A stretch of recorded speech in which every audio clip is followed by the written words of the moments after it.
Hi, I'm Jen Beeson, Director of Government Affairs at Families USA. I'm going to talk a little bit today about the fiscal cliff and how it affects healthcare. Now, if you've been listening to the news, you've heard the term fiscal cliff. I want to break that down a little bit and then talk about how it could affect healthcare. The fiscal cliff is a series of automatic cuts that will go into place starting in January 2013 unless Congress and the President act. It will affect a wide range of programs and services, including things like Head Start, food safety, biomedical research, defense, national parks, and many other programs.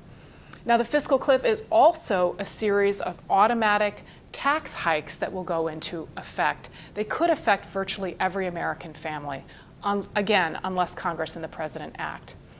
Now, keep in mind that in February, Congress is due to vote on lifting the nation's debt ceiling. The debt ceiling is the legal borrowing limit for the federal government, and Congress has extended it many times in the past with very little fuss under both Republican and Democratic administrations.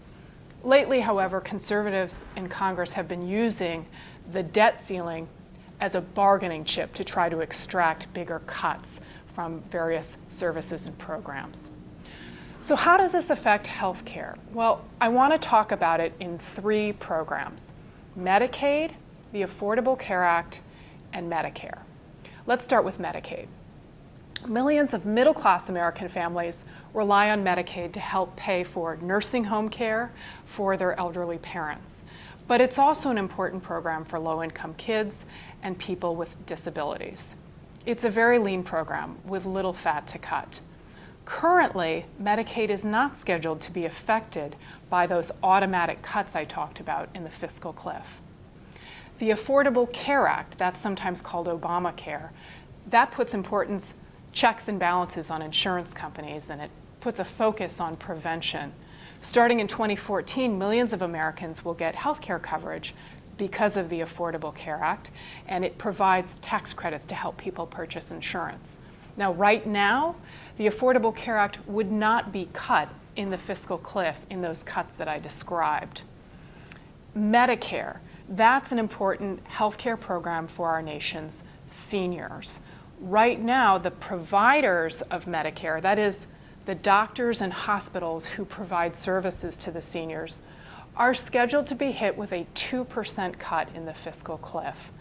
But the benefits that seniors get aren't right now scheduled to be cut in the fiscal cliff.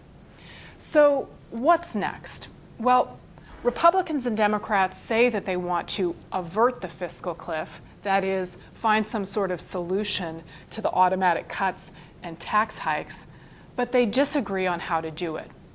Republicans want to extend the Bush tax cuts for the wealthiest 2%. In fact, they want to extend the tax cuts for all American families, while the president would like to ask the wealthiest 2% to pay a little bit more. And we know that Republicans also would like to see big cuts in health care programs moving forward.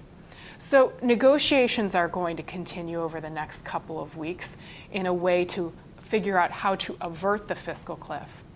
But regardless of what happens in the negotiations in the next couple of weeks, it's pretty clear to us that fights over Medicaid, the Affordable Care Act, and Medicare are going to continue into next year, and we're going to have to be ready to defend those programs.